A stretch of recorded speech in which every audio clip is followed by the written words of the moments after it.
Muy buenas tardes, jóvenes. Buenas tardes. Buenas tardes. ¿Qué tal? Buenas tardes. Bien. Buenas Sí, tardes. pues sean bienvenidos a este curso de cálculo diferencial integral. Bueno, en esta ocasión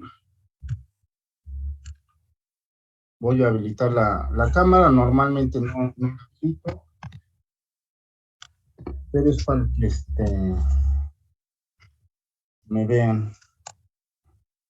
¿Okay? Entonces, bueno, buenas tardes a todos. El curso es cálculo diferencial integral. Y bueno, pues para irlos conociendo un poquito, me voy a permitir en mi lista para irlos ubicando y ver quiénes están presentes. ¿Okay? Yair Arroyo se encuentra presente. Sí, maestro. Buenos días. Buenos días, tardes, sí. Ok. Ariadna Estefani. No, Alexis Ariadna. ¿Se encuentra? Ok. Efraín de Jesús Dionisio. Presente. Okay. Gracias. Jorge Augusto Figueroa. Presente. Gracias. Joshua Emanuel. Presente. Gracias. Jaime Maldonado. Presente. Gracias. Jesús Daniel Navarro. Presente. Santiago Isaac Pérez. Presente. Gracias. Víctor Gerardo Ramírez. Presente. Fernando Iván Rodríguez. Gracias. William Dagoberto Rodríguez.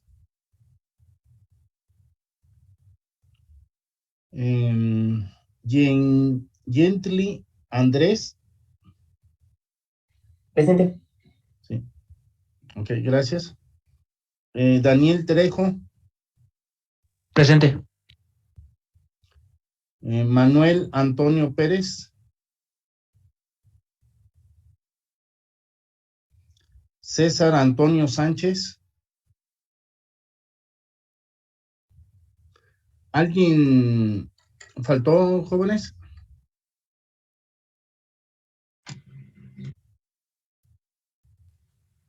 Me parece que no. ¿No? Ok. Muy bien. Pues esta es la lista. Es de los que están pues anotados hasta el día de hoy. Bien, pues la materia es cálculo diferencial integral. Lo que están viendo ustedes ahorita en pantalla, pues es el material del curso que vamos a estar pues llevando cuando sean las clases a distancia. En este sentido, como pueden ustedes apreciar aquí, pues hay una introducción al cálculo, hay cálculo diferencial y hay cálculo integral. ¿Okay? Entonces, pues sí, la verdad es mucho material para poco tiempo. ¿Okay? Pero vamos a ver qué podemos alcanzar sobre todo en este semestre. ¿Okay? Entonces, apunten por favor esta página, es canec.uam.mx, para que pues toda la parte teórica pues la vayamos viendo de este material que está digitalizado y donde, bueno, pues está bastante interesante como lo plantea. ¿Ok? ¿Ustedes en qué semestre van, jóvenes? Tercero. Tercero. Ok. ¿Hay de diferentes carreras o todos son de uno? Todos somos de la misma. De la misma, creo. De la misma, bueno. ¿De qué carreras son, perdón? De software. De software. Ok. Entonces, ¿todos son de software, jóvenes? Sí. Ok. Sí. Bien. Profesor, perdón que lo interrumpa. Nos comenta la compañera Alexi que está en sala de espera. ¿Se la podría dejar pasar? Bueno, lo que pasa es que no me... Tengo habilitada la ventana, pero ya. Ya entra. Sí. Sí, cuando alguien esté así, avíseme, por favor. De hecho, tengo en el lado derecho abierta la ventana de los participantes, pero no me aparecía que estaba esperando, pero bueno, está bien. Entonces, ¿quién fue la que llegó? Llegué yo, profe. ¿Tu nombre? Campos. ¿Campo Ríos? Ajá. Alexi Ariana Estefani. Ok, gracias. ¿Y quién más? César Antonio Sánchez Rosales. Sánchez Rosales. César Antonio. Ok, sí, ya estás. Bien. Ahorita acabo de crear en este momento pues un grupo de WhatsApp, perdón, un grupo de Enclave, donde, bueno, ahorita realmente donde vamos a utilizar el material, pues es el que aparece en la página que les acabo de proporcionar. Sin embargo, también para que suban sus tareas, trabajos, algunos libros que tengan ustedes disponible, pues vamos a usar esta clase de Classroom, donde el código de activación es el que están viendo ustedes en pantalla, para que por favor se unan a este grupo de WhatsApp, de Classroom, y donde, bueno, pues ahí continuamente pues les voy a ir dejando las tareas, las actividades, y ustedes ahí las van a ir pudiendo subir, por favor.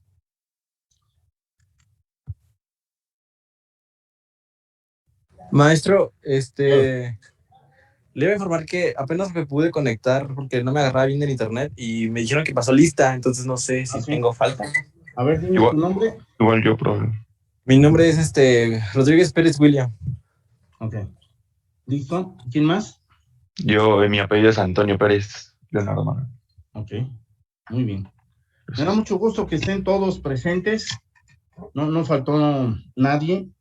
Una disculpa, el miércoles tuve una falla aquí del internet, no traté de manejarlo con datos y resulta que no tenía ni datos. Entonces, no pude conectarme. De hecho, me conecté a la clase de 11 a 1, pero ya a la 1 se me había acabado los datos y pues ya no pude conectarme con ustedes. ¿Ok? Entonces, enrólense en el curso de Classroom, donde pues ahí está el código de activación de la clase, para que me hagan favor de unirse.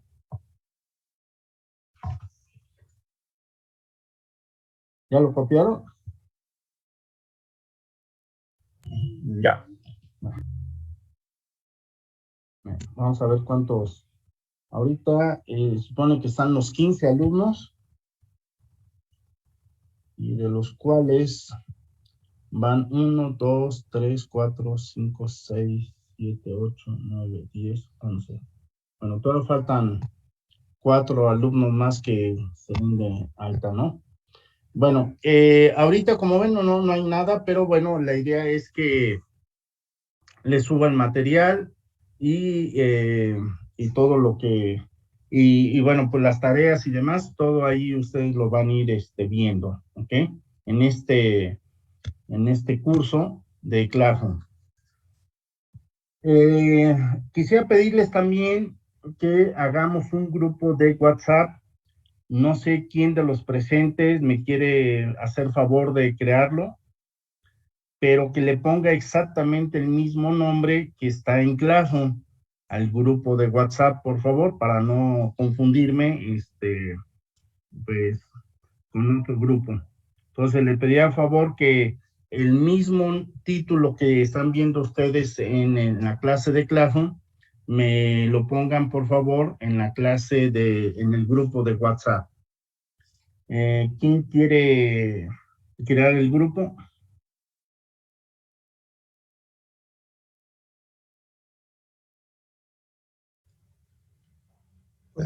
Puedo ser yo, nada más si mis compañeros que se acaban de integrar al grupo, creo que son Manuel y César, me pagan su celular y también el del profesor, por favor. Sí, yo te lo mando ahorita por...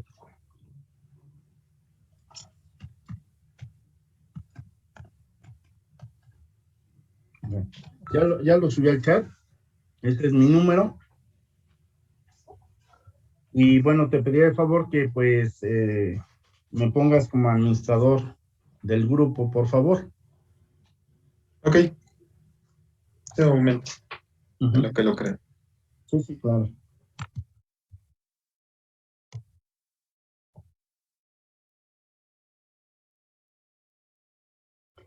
Entonces, para estar en comunicación por cualquier razón o situación que pudiera presentarse, como por ejemplo la clase del martes, pues les puedo mandar un mensajito por WhatsApp y ya.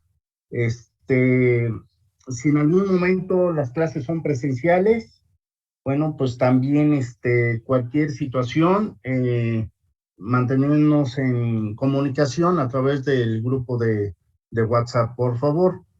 ¿Sí? Y les repito, todo lo que sea de subir tareas, exámenes, actividades, pues va a ser en la clase de Classroom del grupo. ¿Ok? Bien.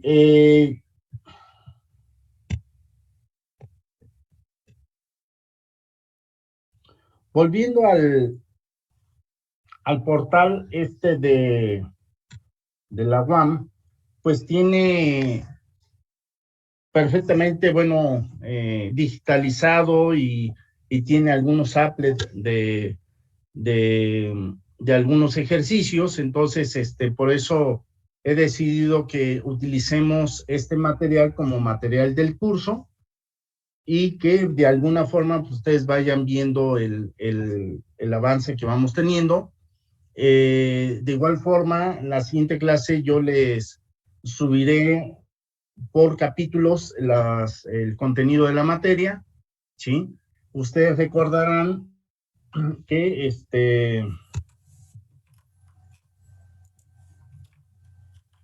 okay.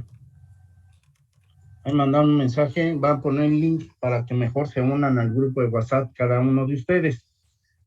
Les comento, dentro de la planeación de la facultad, pues durante el semestre, hay 3 semanas que son especialmente diseñadas, o es la planeación de parte de las autoridades de la facultad para exámenes, son 3 semanas. Entonces, bueno, dependiendo de lo que vayamos avanzando en el curso, pues nos vamos a ajustar a hacer esas 3 evaluaciones que las vamos en la definición o en la semana que está ya establecida o especialmente para exámenes, pues vamos a nosotros de igual forma hacer exámenes de esta materia, ¿ok? De eso no cambia. Ustedes, pues de igual forma, la asistencia no se les premia como puntos extras, sino más bien, pues es nuestra obligación, tanto para mí como para ustedes, pues asistir a las clases. Y bueno, un prerequisito para hacer exámenes finales, y en caso de que desearan o estén en la necesidad de realizar exámenes finales, pues deben de cumplir un cierto porcentaje de asistencia, ¿sí? Que me parece es el 80% de asistencia. La forma de calificación, pues es muy simple, son 3 evaluaciones. Y y bueno, como son de software, pues se me antojaría a lo mejor que realizaran un pequeño proyecto al final, que tenga que ver justamente con toda esta cuestiones de cálculo diferencial e integral, ¿ok?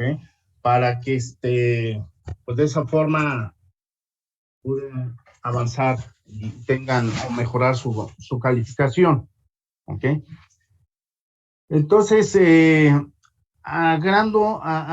todo esto se lo voy a plasmar en el grupo, en la clase de Classroom, pero como hay 3 semanas de exámenes, pues hay 3 evaluaciones ahí. Cada evaluación es del 20%, esto nos daría pues el 60% de la calificación total. Vamos a poner un proyecto final donde, bueno, pues seguramente es resolver algún problema, alguna aplicación, desde el punto de vista de, pues a lo mejor hacer un programita que resuelva un problema, como pues son de ingeniería de software ustedes, y ese proyecto pues sería otro 20%. Esto ya nos da un total del 80%. Vamos a asignar un 20% a las tareas, ¿ok? Entonces, con eso nos daría pues el 100% de la calificación, ¿sí? Nos han recomendado que como modelo de aprendizaje utilicemos lo que le llaman el Flipped Classroom o el aula invertida. Esa metodología de trabajo, digo, yo ya he tenido oportunidad de trabajar en otros semestres, dado que pues conocemos un poquito del asunto. En este sentido, es como que empezarles a dar materiales, ya sea un video, un pequeño video, un documento, de tal suerte que en el aula invertida hay 2 actividades importantes: el trabajo individual que se hace en casa y el trabajo grupal que se hace pues cuando estamos todos presentes. Entonces, la introducción o el inicio sobre algún tema nuevo, pues se hace a través de que ustedes vean un video en casa sobre pues la introducción al tema, y entonces, bueno, pues ustedes tienen alguna idea ya sobre lo que se va a tratar en la clase grupal, que a pesar de que sea a distancia, pues estamos todos juntos, ¿okay? Estamos los 16. En este trabajo grupal, lo que normalmente se hacía como tarea en otros cursos o en otros momentos, pues se hace dentro del espacio grupal, ¿okay? Entonces, en ese sentido, pues es como que invertir el orden, ¿sí? En una clase, digamos, tradicional, normalmente el profesor llega, introduce en un tema, ¿sí? Y al final, pues deja algunos ejercicios de tarea. En este sentido, pues la introducción al tema lo ven ustedes o lo abordan a través de algún video de YouTube, por ejemplo, ¿sí? Se les recomienda alguno, por supuesto, y en clase, en vez de ver esa parte introductoria, pues vemos la parte de ejercicios. Esa es, digamos, la forma de trabajo de aula invertida. Y bueno, pues hay mucha evidencia que ha dado buenos resultados, ¿ok? Entonces, de entrada, bueno, tenemos nuestro grupo de Classroom, tenemos nuestro grupo de WhatsApp para mantenernos en constante comunicación. Y pues vamos a manejar este material para cuando tengamos las clases grupal, poder ir abordando los temas, ¿sí? Si a lo largo del semestre se nos permite que ya nos veamos de forma presencial, bueno, pues ya está por ahí, hay una planeación para que el regreso paulatino se vaya dando, y en ese sentido, bueno, pues si no mal recuerdo por la planeación que hizo la dirección de la facultad, pues nos estaría tocando la segunda semana de cada mes. ¿Es correcto? ¿Sí les han explicado eso, jóvenes? Creo que en nuestro caso era la tercera, pero de ahí en fuera sí. La tercera. Sí. Tengo entendido que la primera semana son para los de primero y segundo año. Los de tercer año y cuarto es la segunda semana, y luego los de quinto y sexto, digamos, es la tercera semana, y los del plan 2011, o 2011, no sé si hay algunos, son la cuarta semana. Entonces, si ustedes van en tercer semestre, ¿verdad? Correspondería a la primera semana de cada mes, el día que nos veamos. Pero bueno, eso llegado el momento lo vamos a reafirmar y puntualizar bien para que no haya ninguna duda ahí al respecto. ¿Ok? Bien.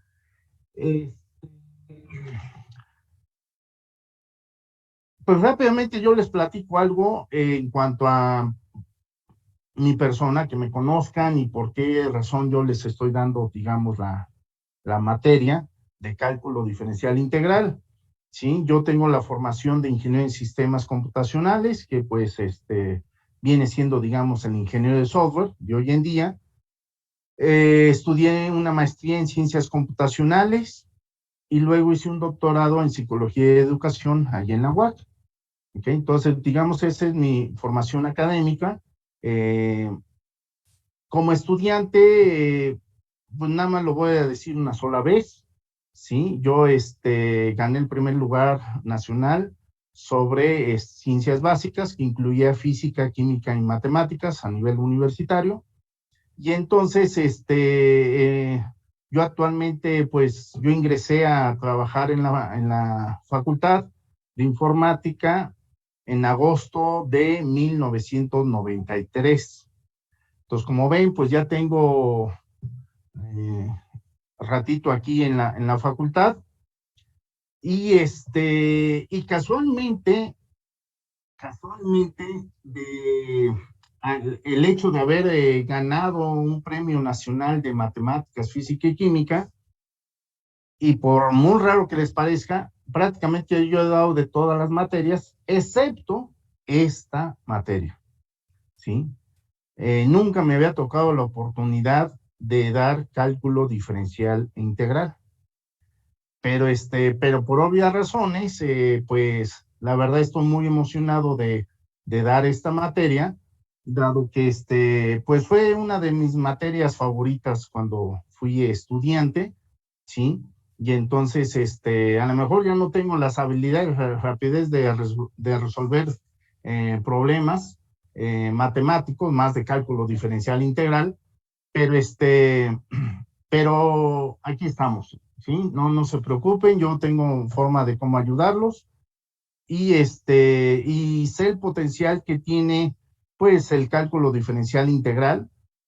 Sobre todo después ven cálculo vectorial o ven ecuaciones diferenciales, y entonces, pues, una ecuación diferencial, pues, es un modelamiento que se hace sobre problemas de la vida real, ¿sí?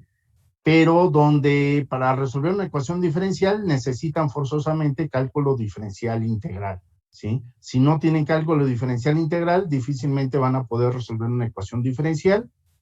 Y bueno, pues mucho de los problemas o estos pronósticos que nos hablaba o nos ha estado hablando en este año y medio López-Gatell, y que prácticamente nunca le atina, pues es debido a que él no conoce, pues, el modelamiento de ecuaciones diferenciales. Y entonces, en ese sentido, les puedo decir que con la información que hay de los datos reales de la Secretaría de Salud, y conociendo y pudiendo resolver a través del modelado de una ecuación diferencial, pueden con toda precisión saber exactamente cómo es el comportamiento de esta pandemia. Ojo, no estamos tratando de resolver la pandemia, sino ver el comportamiento que va teniendo la pandemia, ¿sí? Entonces, ahorita se habla que ya estamos en la tercera ola de contagios, ¿sí? Nos comparamos mucho con la primera ola que fue en agosto del 2020, luego la segunda ola, el pico más alto fue el 21 de enero del 2021, y ahorita pues estamos en la tercera ola, donde prácticamente estamos llegando a los niveles de contagio que ocurrió en la segunda, que fue la más grave, digamos. En 21 de enero del 2021, pues se infectaron en un solo día 21,400 personas. Si vieron algunas noticias o han seguido las noticias, el día de ayer se infectaron en un solo día, en solamente 24 horas, 19,054 nuevos casos. Entonces, realmente las personas sí se están volviendo a infectar.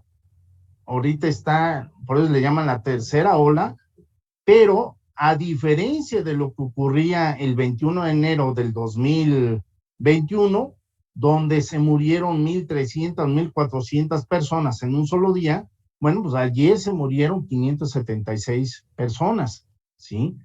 Entonces, hay que tener mucho cuidado con esto, y no significa que la tercera ola va a llegar y ya llega a su fin, ya se acabó la pandemia. Recuerden que, por ejemplo, en España ahorita van en su quinta ola de contagios, ¿sí? Entonces, realmente esto tenemos que aprender a vivir con esta pandemia, y pues no ha sido la única pandemia que ha existido en el mundo, ¿no? Entonces, alguien que tiene que ver mucho con esta cuestión del cálculo, pues fue Isaac Newton, por ejemplo, que fue el que descubrió, junto con Leibniz, el cálculo diferencial integral, ¿sí?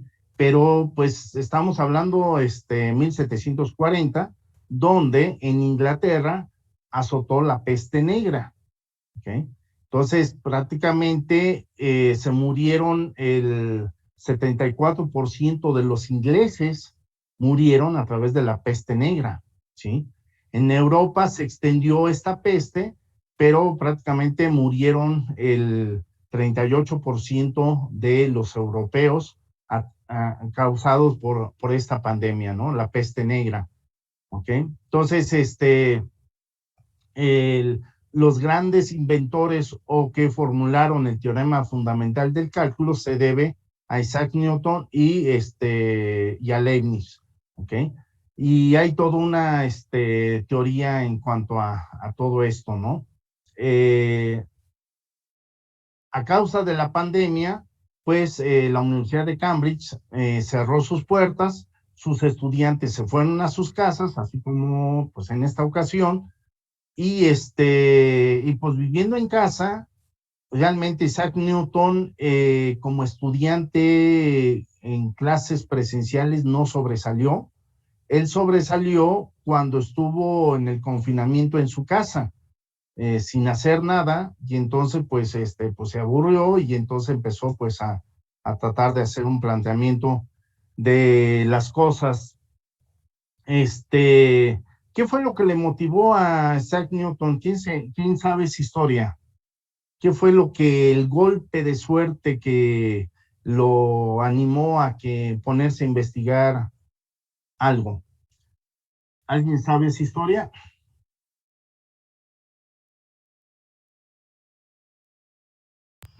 ¿Hablado de lo de la manzana?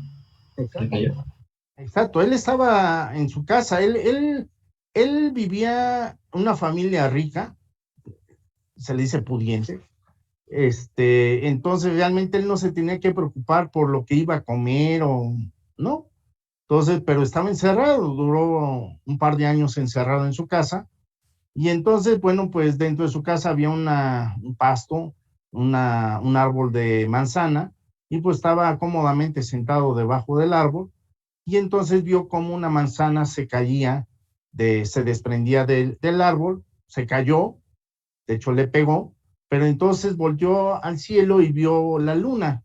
Entonces dice, bueno, ¿por qué la manzana se cayó y por qué la luna no se nos cae encima? ¿sí? Y entonces, pues empezó a estudiar a algunos contemporáneos de esa época. Y nos referimos a Copérnico, por ejemplo, a Galileo Galilei y a Johannes Kepler. ¿Ok? A ver, jóvenes, el padre de la ingeniería, ¿quién es? ¿A quién se le cataloga como el padre de la ingeniería? Ustedes van a ser ingenieros de software.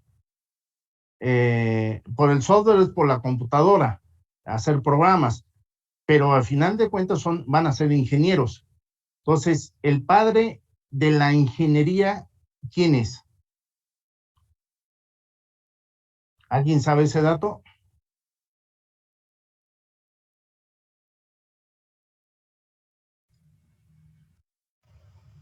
No, fallo, ahí sí no sé. No, bueno, es Galileo Galilei. ¿Ok?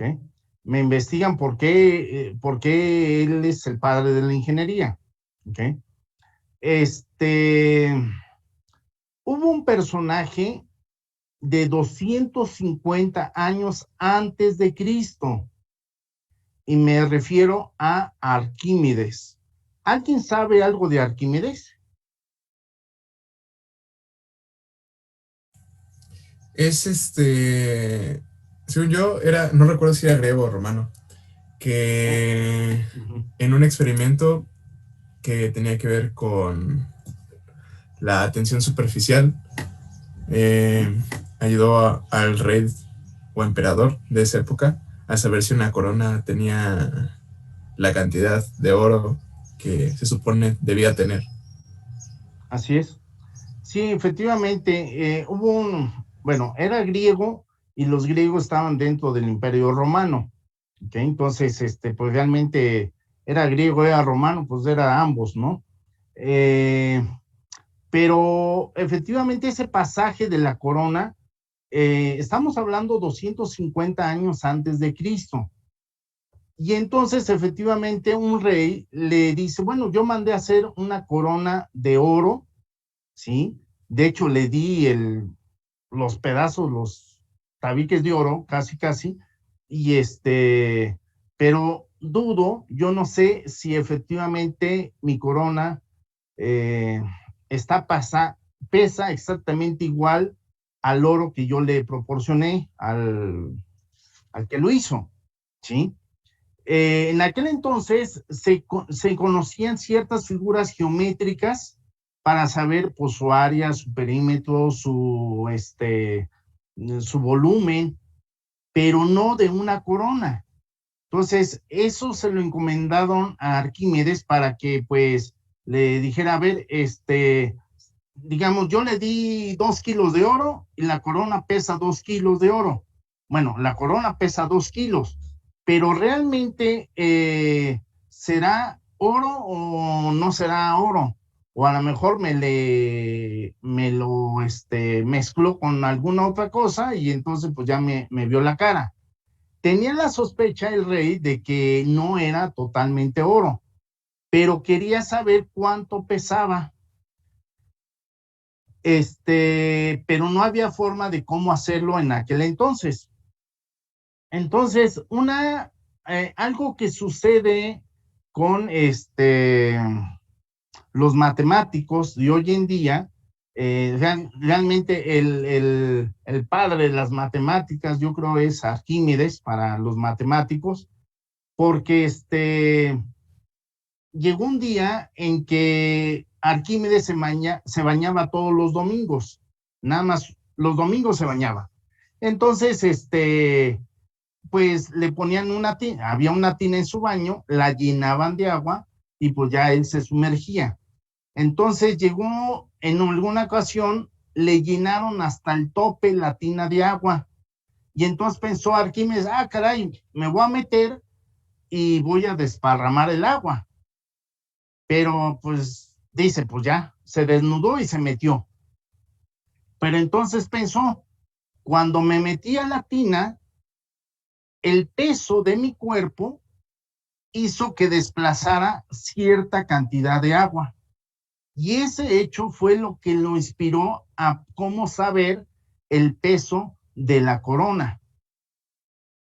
Y fue tanto su entusiasmo que, porque ya llevaba varios meses detrás del problema y no sabía cómo resolverlo, que salió corriendo a la calle gritando Eureka, Eureka, que lo que significa es que lo he logrado, ¿ok?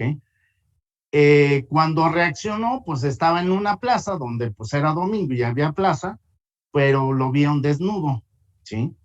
Entonces, muchas veces los matemáticos hoy en día cuando andan detrás de un problema y no saben, y cuando lo logran, pues dicen Eureka, ¿sí? Y algunos locos pues también salen desnudos a la calle, ¿no? Entonces eso es una, digamos, cascarrilla. Pero Arquímedes hizo muchísimas cosas más, ¿ok? Ese hecho, el principio de Arquímedes, justamente, y el principio de Pascal, por supuesto, plantean cómo es que los barcos no se hunden, ¿sí? Entonces, gracias realmente en principio, al principio de Arquímedes, logran que los barcos no se hundan, ¿ok? Entonces, bien me pueden dar una explicación por qué los barcos no se hunden, ya con mayor precisión la siguiente clase, ¿ok? Arquímedes, hay un video en YouTube donde también les recomiendo que lo vean, se llama El iPad de Arquímedes, ¿ok? Miren, ahorita ya nos falta 1 minuto y medio, ahorita nos volvemos a conectar. Las primeras clases, lo que quiero es darles, este concepto se llama filosofía de la ciencia. Ustedes van a ser ingenieros y es bien importante que un ingeniero sepa la historia de, no nada más de las matemáticas, sino de las ciencias en general, ¿sí? Es con mucha tristeza he visto que hay muchos ingenieros que terminan y no saben de la historia absolutamente nada, ¿ok? Entonces, es bien importante ustedes como futuros ingenieros que pues todos estos pensadores que fueron construyendo pues lo que hoy en día somos, pues se debe a pensadores que se atrevieron a pensar diferente. Y uno de ellos, pues, es justamente Arquímedes.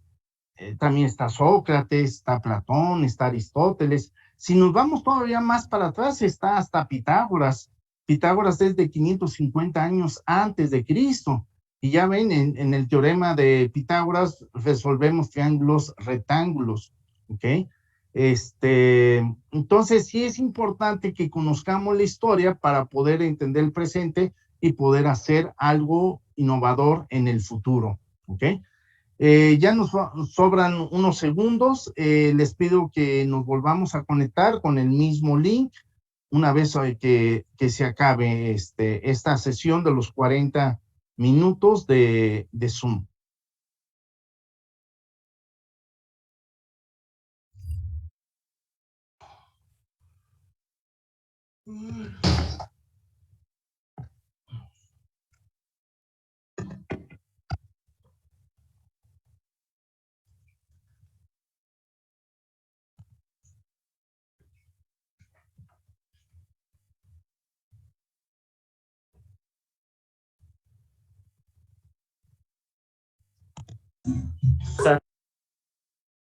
Sí, ya no estamos tomando tiempo en todos.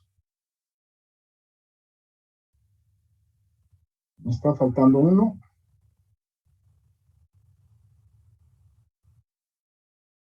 Eso está bien. Ya estamos los 15.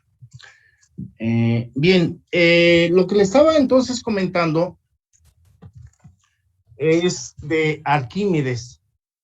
Hay un video de Arquímedes donde, bueno, eso, digamos, se los dejo como primera actividad para la siguiente clase, que se llama el iPad de Arquímedes. ¿Sí? Entonces,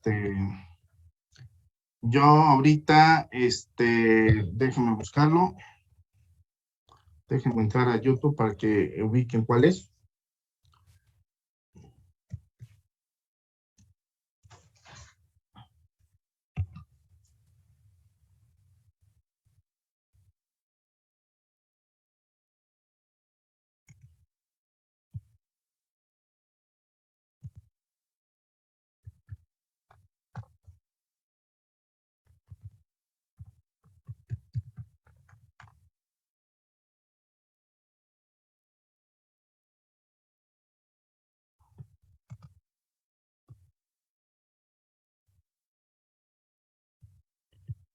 Vamos a...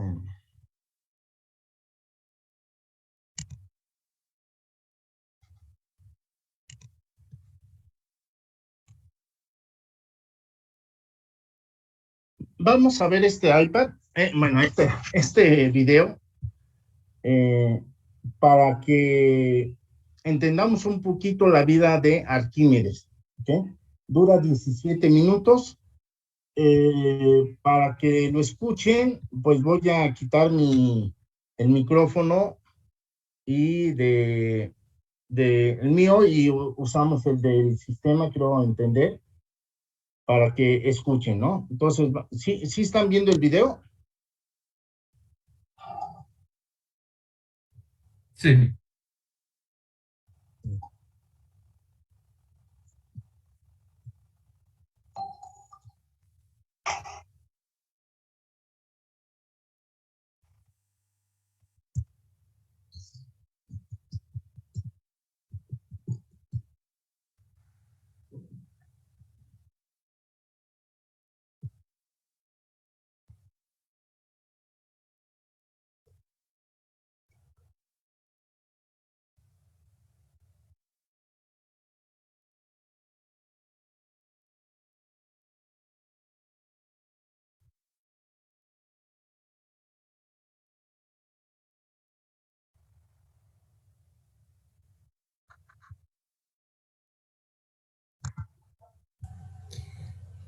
Profesor, creo que le tiene que dar a compartir con audio.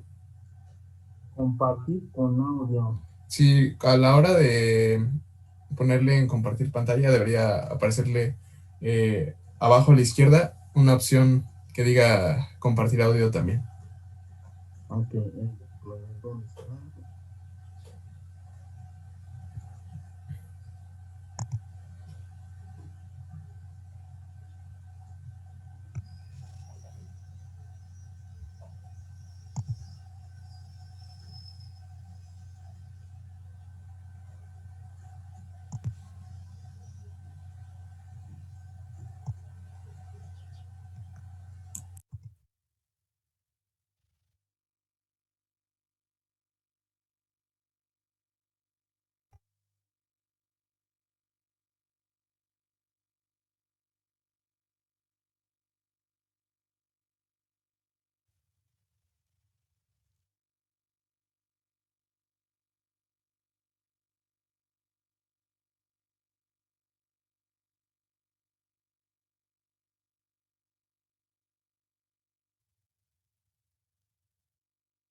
La mirada, lo miró a los ojos y le dijo que primero iba a terminar su demostración. ¿Me escuchan a mí o escuchan ya el audio? Luego bajó la mirada Ya se escucha el audio. dibujando en la arena. Cuando los romanos invadieron Sicilia, Siracusa parecía un blanco fácil. Sin embargo, le llevó más de 2 años conquistarla. Fue la primera batalla en la que la tecnología hizo la diferencia. Se utilizaron catapultas, grandes grúas que daban vuelta a los barcos por el aire y muchas otras innovaciones. Cuenta Plutarco que los romanos estaban tan aterrados que veían una soga o una polea y salían corriendo. Todos esos inventos eran obra de un único hombre. ¿Quién era ese gigante que con sus inventos hacía temblar al ejército romano? Nada más y nada menos que Arquímedes, el matemático más importante de toda la antigüedad.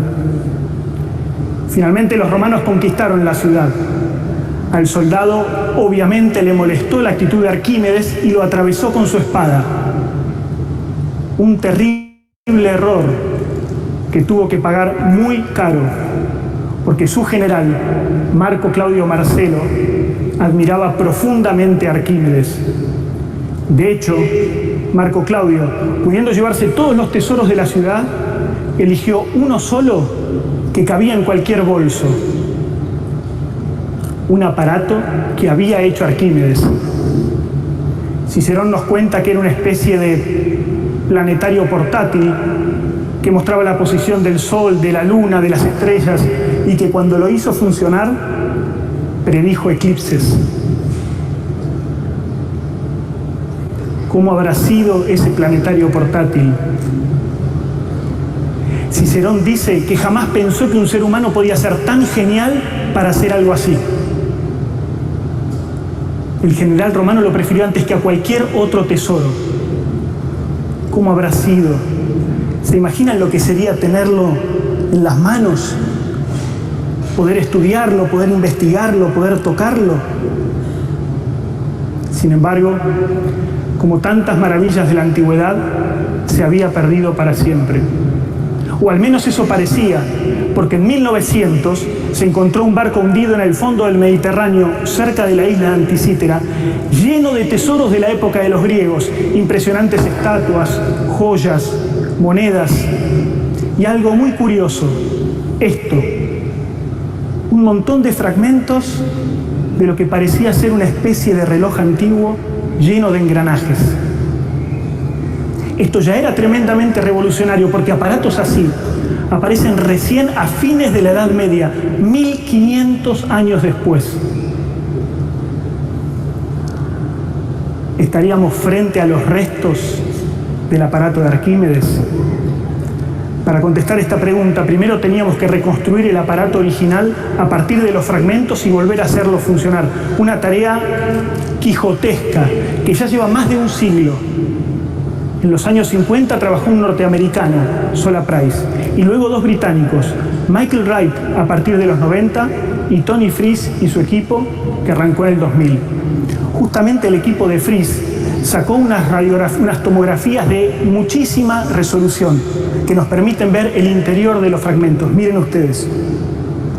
Empezamos desde afuera y de a poco vamos entrando en el fragmento. Esto es importantísimo porque, por supuesto, en el museo no nos permiten romper el mecanismo para ver lo que hay en su interior. Miren cómo están esos dientes, miren cómo se han conservado 2000 años debajo del agua. Ahora están publicitando las primeras tablets que son sumergibles. Esto es sumergible, 2000 años debajo del agua. Miren cómo está, es una locura. Según lo que hemos podido reconstruir hasta ahora, el mecanismo estaba protegido por una caja de madera y tenía una tapa delante y una tapa atrás. En la parte de adelante tenía dos escalas concéntricas. Una estaba dividida en los 12 signos del zodíaco y la otra en los 365 días del año. Sobre esas escalas gira una aguja que muestra al mismo tiempo la posición del Sol en el cielo y el día del año. Pero sobre esas escalas también gira otra aguja que muestra la posición de la Luna en el cielo.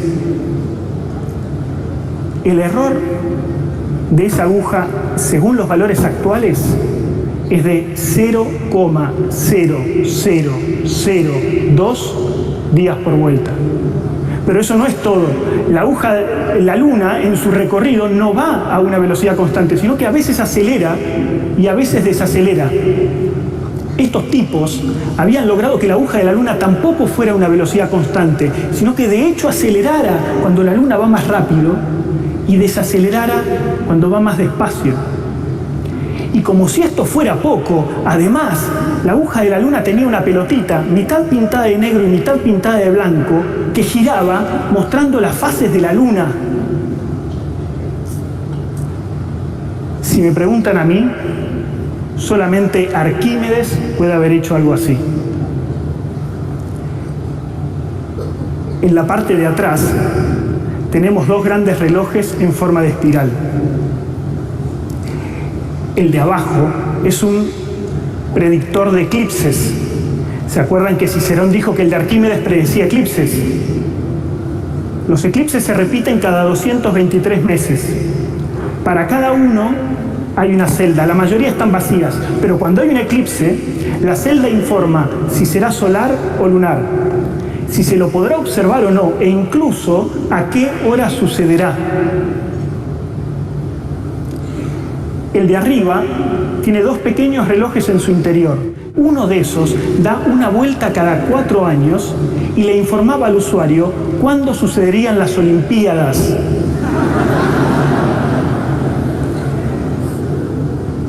La espiral grande es un calendario lunisolar que reparte 235 meses en 19 años. Es un calendario tremendamente preciso. Al nuestro tenemos que agregarle un día cada 4 años en los años bisiesto para que no se desajuste. A este hay que sacarle un día cada 76 años. Claro, uno podría decir, ¿quién se va a acordar de sacar un día cada 7 décadas y pico? Para eso, el mecanismo contaba con el otro relojito que daba justamente una vuelta cada 76 años para recordarle al usuario que tenía que omitir un día. El calendario tiene el nombre de los meses y esto resultó muy importante porque cada ciudad griega tenía su propio calendario con sus propios nombres y se pudo determinar que el calendario del mecanismo coincide con el de Corinto o alguna de sus colonias. ¿Saben ustedes qué ciudad fue colonia de Corinto durante mucho tiempo? Siracusa, la ciudad de Arquímedes. ¿Es entonces el aparato de Arquímedes? La realidad es que el aparato de Arquímedes y el de Anticítera ejercen el mismo tipo de hechizo frente a todos los que entran en contacto con ellos. Sabemos que el general romano quedó poseído cuando lo vio y lo prefirió antes que a cualquier otro tesoro. Algo parecido a lo que le pasó a Gollum, el del Señor de los Anillos, con el anillo de Frodo. Cicerón también quedó maravillado cuando lo vio funcionar y se volvió fanático de Arquímedes. El mecanismo de Arquímedes ejercía ese tipo de encanto. Pero uno muy parecido ejerce el de Anticítera. Sola Price, una vez que conoció los fragmentos, trabajó con ellos hasta su muerte. A Michael Wright casi lo echan del trabajo por investigar este aparato. Tony Fries hipotecó su futuro económico para financiar la investigación. Yo mismo debo confesar que también caí bajo su encanto y hace ya 5 años que trabajo ininterrumpidamente en el mecanismo. Me acuerdo que la primera vez que vi los fragmentos en el museo en Atenas, me quedé como hipnotizado. No podía dejar de mirarlos. Debo haber pasado ahí varias horas mirando los fragmentos desde todos los ángulos posibles, hasta que la gente de seguridad del museo se puso nerviosa pensando que me lo quería robar, y la verdad, ganas no me faltaban. Pero no es solo el encanto que produce lo que nos hace sospechar que es el mismo aparato. Hay varios signos que apuntan a Arquímedes. El calendario podría ser el de Siracusa. La descripción de Cicerón coincide mucho con lo que hemos podido reconstruir. El predictor de eclipses también apunta a Arquímedes. Sin embargo, todavía falta una prueba muy importante. Sin eso no tenemos nada. La fecha de construcción del mecanismo. Para datarlo, se ha intentado estudiar la forma de las letras de las inscripciones, pero el margen de error es muy grande, es mayor a 100 años. El carbono 14 no sirve porque se aplica materia orgánica y los engranajes son de bronce. Pero hay otra posibilidad. En el predictor de eclipses, nosotros tenemos las horas y los días en los que sucederán eclipses. Si encontráramos la serie de eclipses reales que mejor calzan con esos datos, sabríamos en qué época se construyó. Esta propuesta, que en teoría es viable, en la práctica nunca funcionó, porque hay un montón de datos del predictor de eclipses que no terminamos de entender bien. Uno especialmente molesto es que, mientras predice todos los eclipses lunares, predice solamente algunos eclipses solares. Por alguna razón, el que hizo el aparato decidió omitir algunos eclipses solares. Para colmo, esos eclipses olvidados parecen no seguir ninguna lógica, parecen excluidos al azar. Son los eclipses que ustedes ven en rojo ahí. Un día, después de trabajar ya a la tarde con las tomografías, simplemente se me ocurrió trasladar los eclipses de la espiral de abajo a la espiral de arriba, a ver cómo se acomodaban. No tenía ninguna razón para hacerlo, pero simplemente lo hice. Y miren lo que pasó. parecía mágico. De pronto, todos los eclipses se organizaron formando rayos. Y lo que es más importante, esos eclipses omitidos, esos eclipses olvidados, estaban formando dos rayos muy bien definidos. Había encontrado la lógica de la exclusión de estos eclipses. Se lo comuniqué a mi colega de investigación, James Evans, y él enseguida entendió de qué se trataba. Eso nos daba muchísima información extra sobre el predictor de eclipses. Tal vez ahora sí podíamos encontrar la fecha de construcción. Nos pusimos inmediatamente a trabajar. Fueron años y años de quemarnos la cabeza, de seguir una estrategia que después no conducía a ningún lado, de entusiasmarnos con un resultado para después darnos cuenta de que habíamos cometido algún error pavote en los cálculos. Hasta que un día, un domingo de febrero del año pasado, estaba yo en la casa de mi colega en Estados Unidos y nos dimos cuenta de que no había forma de avanzar, de que incluso utilizando todos los datos disponibles teníamos demasiadas fechas posibles. Recuerdo que esa noche nos despedimos con la sensación amarga de que el proyecto, que ya llevaba más de 3 años, había fracasado. Yo no lo podía creer. Frente a él disimulé, mantuve la compostura, pero cuando bajé las escaleras, yo dormía en el sótano de su casa, está lleno de libros de historia de la astronomía, es espectacular. Cuando bajé las escaleras y me senté en la cama, no lo podía creer. No podía hacer el duelo. Tantos años trabajando y no habíamos llegado a nada.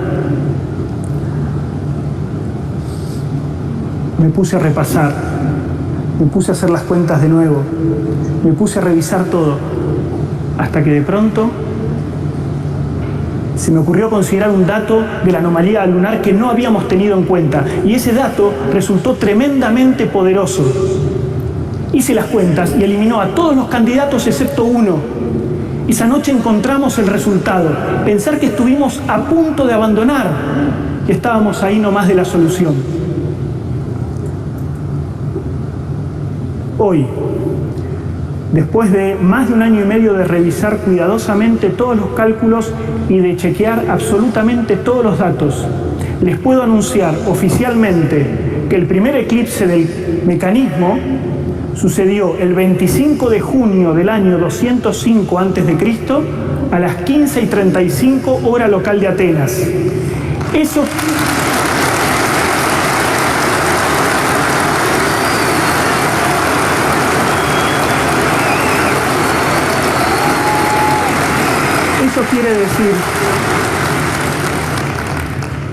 Eso quiere decir que el calendario habría empezado en septiembre o agosto del año 216, cuando todavía Arquímedes, nuestro queridísimo Arquímedes, estaba bien vivito y coleando.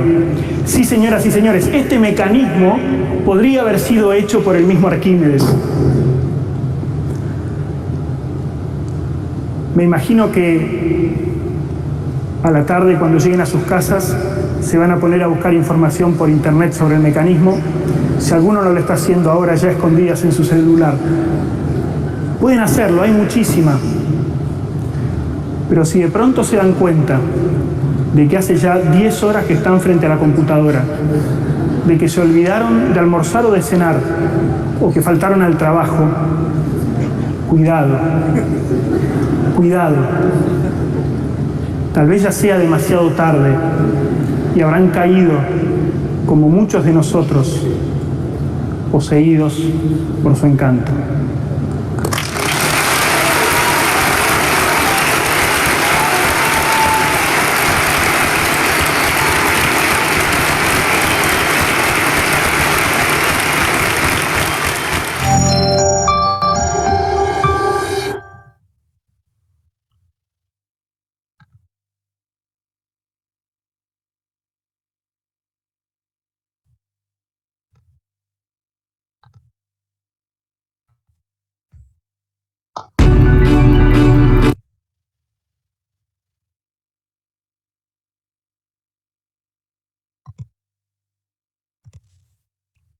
¿Me escuchan, jóvenes?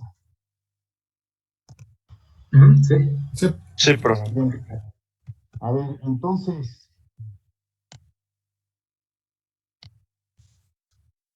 ¿qué opinan? ¿Ya habían visto este video antes? No. No, ok.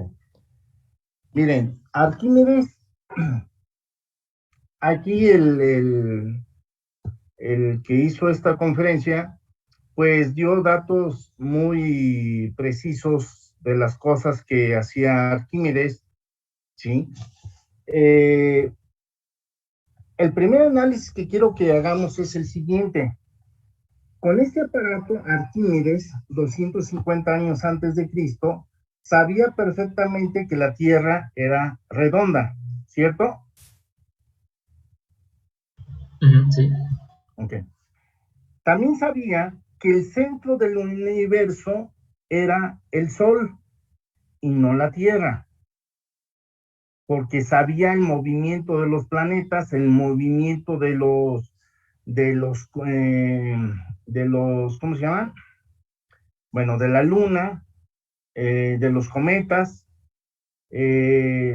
sabía perfectamente cómo iban girando el planeta Tierra, la Luna y los demás planetas respecto al Sol.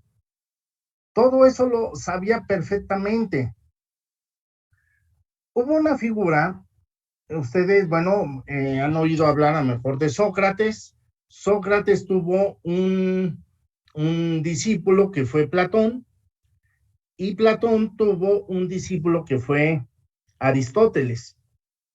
Aristóteles hizo un planteamiento de la naturaleza, pero Aristóteles nació, vivió en 200 años antes de Cristo, o sea, fue contemporáneo de Arquímedes. Sin embargo, el planteamiento que hizo Aristóteles es que el centro del universo era la Tierra y no el Sol. Y hizo el planteamiento, a mí se me hace que estudió mucho Arquímedes, pero se colgó el estandarte Aristóteles, porque Aristóteles decía que existe en la Tierra algo que le llama el éter. El éter era lo que hoy conocemos como la capa de ozono. Y entonces él observó que hay cosas que se mueven hacia abajo y cosas que se mueven hacia arriba. Es decir, si yo tiro una piedra al agua, al mar, la piedra se hunde. Si yo quemo un pedazo de papel, el humo tiende a subir. Entonces, ese planteamiento, dice Aristóteles que hay cosas que se mueven hacia abajo y cosas que se mueven hacia arriba, a una velocidad constante, es decir, no hay aceleración, ¿ok? Entonces se mueven en un movimiento rectilíneo uniforme. Pero lo que sucede después del éter, lo que conocemos como la capa de ozono, es que la Luna nunca va a penetrar a la capa de ozono. Los planetas van a estar girando alrededor de la Tierra. El Sol gira alrededor de la Tierra. Y entonces el planteamiento que hizo Aristóteles fue el siguiente. Imagínense ustedes que se van a la punta de un peñasco, a la parte más alta de un cerro, por ejemplo, que quieren ver el amanecer. Entonces ya están ustedes a las 6 de la mañana en el peñasco más alto, ¿ok?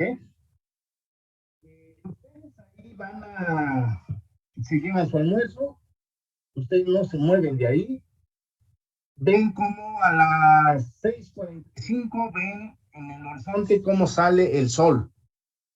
Y bueno, pues siguen ustedes almuerzan, y ya les dan las 11 de la mañana y entonces el sol lo ven casi arriba de ustedes, ¿ok? Ustedes nunca se movieron de ahí. La pregunta es, ¿quién se movió? ¿Ustedes o el sol?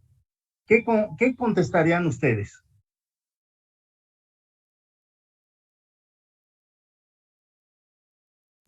Nosotros, ¿no? Bueno, tú con una lógica, vamos a pensar que te llevas a tu hermanito de 5 años o de 6 años y le preguntas, oye, ¿quién se movió de las 6 de la mañana a las 12 del día? El sol estaba de qué lado y ahora está arriba. ¿Quién se movió? El razonamiento del niño va a decir, yo no me moví de aquí. El que se movió fue el sol. ¿Sí? Obviamente, tú sabes que el que se está moviendo es la Tierra alrededor del sol. Pero el niño en aquel entonces, bueno, si tú llevaras a un hermanito de 5 años, el razonamiento de él va a decir, bueno, yo no me moví, el que se movió fue el sol, es el que me anda dando vuelta. Entonces, ese planteamiento fue el que hizo Aristóteles, y estamos hablando de 200 años antes de Cristo. La cuestión es que la Iglesia Católica toma como verdad absoluta las creencias de Aristóteles. El modelo del sistema, como ve el universo, es el sistema geocéntrico, donde el centro del universo es la Tierra y todos los planetas, incluyendo al Sol, se mueven alrededor del Sol. Y entonces, pues ese error, a mí se me hace que Aristóteles no leyó del todo a Arquímedes y no pudo hacer la interpretación que estaba haciendo Arquímedes. Pero la Iglesia lo toma como verdadero y muchas de las creencias religiosas las basa justamente en las creencias de Aristóteles. La cuestión es que la Iglesia se encarga de que o piensas como piensa la Iglesia o piensas en contra. Si piensas en contra, entonces creó una figura que se llama la Santa Inquisición, que pues de santa no tiene nada, ¿sí? Porque realmente la Santa Inquisición lo que hacían es todo aquel que piensa contrario a la Iglesia, lo torturan al punto de la muerte, pero se tenían que convencer que la persona disidente pues tendría que pensar como la Iglesia antes de que lo mataran, porque de que lo iban a matar, lo iban a matar. ¿Okay? Entonces, esa creencia religiosa pues duró prácticamente, díganme, ¿cuánto tiempo la humanidad, yo pensando que el centro del universo era la Tierra? ¿Alguna idea tienen? ¿Cuántos años tuvieron que pasar para que alguien les demostrara lo contrario? ¿Tienen alguna idea, jóvenes? No fue Galileo el que dijo que el Sol era el centro, pero no le hicieron caso, ¿no? Creo que justamente Sí, por lo de la Santa ¿quién mencionaste eso? ¿A Galileo? No, antes de Galileo fue Nicolás Copérnico. Nicolás Copérnico fue el que le demuestra a la Iglesia que efectivamente estaban equivocados y formulan el modelo heliocéntrico, donde el centro del universo es el Sol. Pero eso fue en el año de 1550. Es decir, habían pasado casi 2000 años para que alguien pensara de forma diferente. Y en esos 2000 años, si alguien pensaba diferente de la Iglesia, lo mataban, ¿sí? Hoy tiene usted la fortuna de que pueden pensar de forma diferente y no les pasa nada, ¿ok? Pero Nicolás Copérnico tomó la Santa Inquisición, lo torturó, pero nunca dio su brazo a torcer. Dijo, no, los que están equivocados es la Iglesia. El modelo heliocéntrico es lo que realmente está ocurriendo, y no fue hasta Galileo Galilei, que con el telescopio le demuestra al Papa que efectivamente Nicolás Copérnico tenía razón. Y desde ese momento se empieza a desmoronar prácticamente las creencias religiosas, ¿sí? Y dio pauta a que surgieran muchas creencias religiosas ahora, ¿ok? Entonces, pero Galileo Galilei es el padre de la ingeniería, ¿sí? Con el telescopio demuestra que efectivamente Nicolás Copérnico tenía razón. Después vino alguien que fue Isaac Newton, el que perfecciona el telescopio de Galileo, donde simplemente le pone espejos al tubo que une los dos lentes en los extremos del telescopio, ¿ok? Y es el que el telescopio de hoy en día funciona de la misma forma como lo perfeccionó Isaac Newton, ¿ok? Pero después de Galileo hubo una persona que híjole, tenía, haz de cuenta, niño con juguete nuevo, pues se emocionó tanto con el telescopio de Galileo, que fue Tycho Brahe, donde empezó a registrar todo lo que él veía con el telescopio, todo lo anotaba. Y eran números y números y números y fechas y dibujitos y todo. Y entonces pasó muchos años y le preguntaron a Tycho Brahe qué iba a hacer con toda esa información. Él dice, bueno, yo no sé, vendrá alguien que le sirva todo esto. Y efectivamente, uno de sus alumnos, que fue Johannes Kepler, toma esos datos de su profesor que había visto a través del telescopio, y entonces Johannes Kepler lo grafica. Y al graficarlo se da cuenta que el movimiento de los planetas no es circular, sino es a través de una elipse, donde uno de los focos está justamente el Sol. Y entonces de ahí formula sus 3 leyes de la física, que son las leyes de Kepler, ¿ok? Y entonces, cuando viene la peste negra en Inglaterra, pues a Isaac Newton toma como referencia a Nicolás Copérnico, a Galileo Galilei y a Johannes Kepler, para decir, me subí a hombros de gigantes, porque a través de que pude rescatar los documentos de ellos, pude entonces dar orden y formar la ley de la gravitación universal, ¿sí? Y de ahí, pues, formula sus 3 leyes de la física, la primera ley de Newton, donde la primera ley de Newton es prácticamente lo voy a decir así, un fusil, una copia de Galileo, ¿sí? Dice que todo cuerpo permanece en reposo o va a seguirse moviendo con velocidad constante, con un movimiento rectilíneo uniforme, a menos que haya una fuerza que lo altere. Eso, como lo planteó Newton, eso lo hizo Galileo Galilei. Número 1. Número 2, que fuerza igual a masa por la aceleración.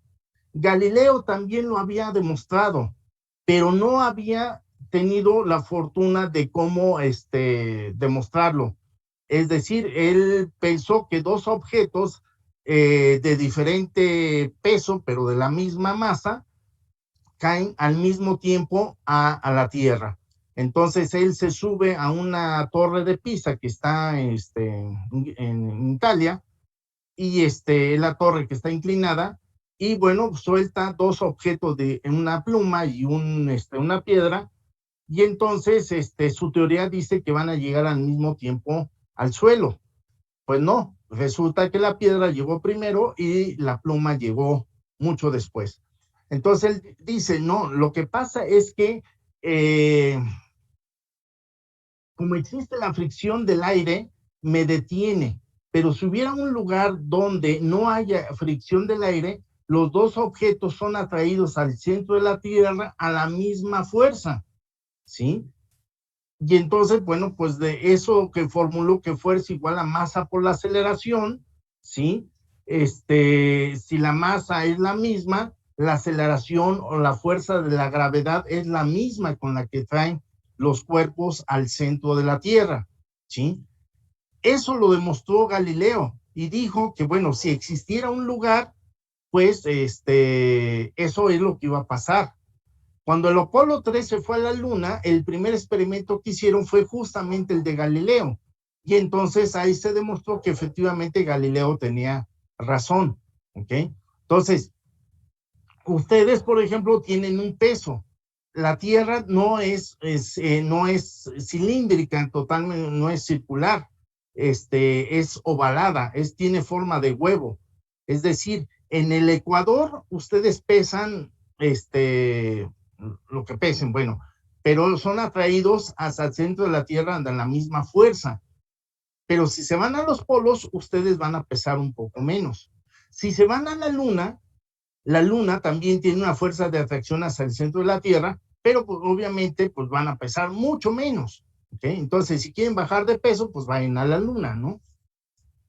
Bueno, el caso es que la primera y segunda ley de Newton, pues es inspiración justamente de Galileo, que fue el que lo demostró. Luego entonces, bueno, la tercera ley de Newton, donde dice que toda fuerza corresponde a una reacción, es decir, si ustedes le dan un puñetazo a la pared, pues la pared se los va a regresar con la misma fuerza en dirección contraria. ¿Okay? Pero eso surge justamente de las leyes de Kepler. ¿Okay? Entonces, realmente el que formula sus leyes de la mecánica, de la física clásica, la primera, segunda y tercera ley de Newton, realmente Newton como tal, estrictamente hablando, no los hizo. Toma justamente de Galileo sobre todo, que es el padre de la ingeniería, y luego, y con eso se hizo mundialmente famoso Isaac Newton. Pero también hubo un dato, que seguramente Newton leyó a Arquímedes, y entonces Arquímedes, así como el de pesar el volumen de la corona, pues también le habían planteado cómo resolver el área de una curva. Pero bueno, por ejemplo, Arquímedes conocía el área de un rectángulo, de un trapecio, de un triángulo. Entonces, si en una zona, en un área bajo la curva, pues no tiene una figura geométrica, pero si yo la aproximo por un montón de rectangulitos o de trapecios, puedo aproximar a encontrar el área bajo la curva. Y entonces ese principio, el principio del cálculo infinitesimal, casi lo logró Arquímedes, pero estamos hablando de 250 años de Cristo, para que después de 2000 años después llegara Isaac Newton y formulara el teorema fundamental del cálculo. ¿Ok? Entonces,